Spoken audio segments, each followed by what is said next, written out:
Welcome back to New Day. Whimsical works of art inspired by nature. Angela joining us now from Cosmic Garden. Good morning to you. Hello, good morning. We were just chatting, and you've been doing this a long time, different varieties, but boy, your work with the resin has really been like what you really want to focus on right now. Absolutely, yes. It's a way to sort of immortalize nature and, memories, things like that. I just love kind of taking moments, freezing them in time. I do a little bit of photography as well, so just kind of different ways to make those moments last. Which, as you worked on all kinds of different. You said you used to work with your dad. You were kind of you were very hands-on to begin with. Yes, very much so. I learned a lot of skills from a young age and just kind of continued to build on that. And now, as I've gotten older, it's just sort of a culmination of all those different skills and experiences, and this is what it's turned into. So. And I love the fact that you incorporate nature into it, and you're kind of preserving, like you said, like we got the as we're looking at some of the stuff right now, some of the jewelry, like you actually have like flowers in the jewelry that people are going to wear. Absolutely. It's got to be important to you, especially as someone who's kind of in tune with nature. Oh, absolutely, yes. It's also a really good tool for mindfulness and anxiety as well. I'm someone who deals with anxiety, and it's a really good grounding technique to, count the petals, look at the colors, and, life can be really stressful sometimes. So even just taking a moment and literally stopping to smell the roses, or in this case, look at them, it's a really great way to kind of stop, calm down, and ground yourself a little bit. Exactly. Yeah, because they talk about,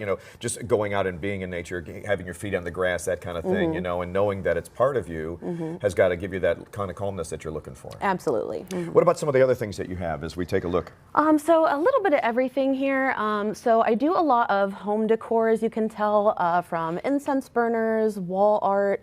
I do these candle votives, trinket trays, which there's a lot of debate on what trinket trays are for. It's really whatever you'd like. But yeah, for jewelry, change, keys, glasses, it's really whatever you'd like to use it for, just kind of a catch-all.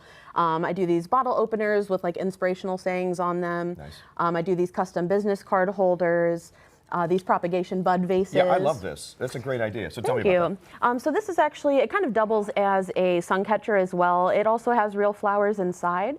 And this little test tube right here is to hold like a single stem, rose, for example, or kind of a single highlight. Or if you propagate or regrow plants like that, you can kind of do a starter bud in there. So you could take a clipping and kind of put that in there and let it grow and then start it up So it's all kind of over starting again. new life out of old, and kind of that constant regeneration. What are these? So this is something new. I have started kind of a self-care branch as well. So these are all natural herbal and botanical salt baths, actually. Oh, cool. So it's just beneficial, for like muscle soaks, things like that in hot baths. This one here is rosemary mint, which is very energizing. This one here is more relaxing lavender, so you kind of have both sides of the spectrum. I also do an all-natural raw honey sugar scrub, as well as like wax melts for fragrance. That's very cool. Please talk about that cutting board, because it's an amazing piece that you did. Oh, thank you. Yeah. So that one actually, I brought that one as a specific example. I do a lot of upcycling, because when you think about resin and eco-friendly, they don't seem to go together, Sure.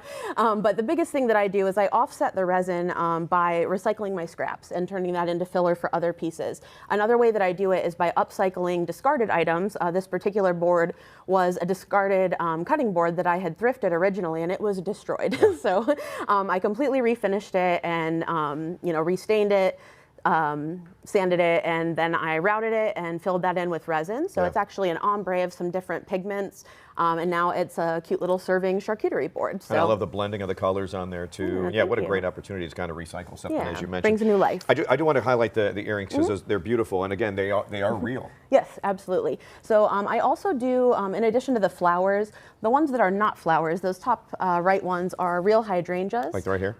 Yeah. Yep, those are actually real hydrangeas sealed in UV resin, so that they're like waterproof, they're easy to clean. That's awesome. All of the metals that I use are also hypoallergenic. I have very sensitive skin, so that's a big thing for a lot of people. And then like these ones here are real daisies with little graphics. Wow, right there. All these other ones that aren't flowers, they are still real natural stones and crystals with healing benefits as well as faceted glass. That is amazing. And how can people get a hold of you? Because you kind of work out of your home, right? I do, yes. Yeah. So I have an Instagram page. I have a Facebook page. It's just at cosmicgarden_art. And then I also have a Shopify online store. That's awesome. Congrats on all your success so far. Thank you so much. Hoping for more, that's for sure.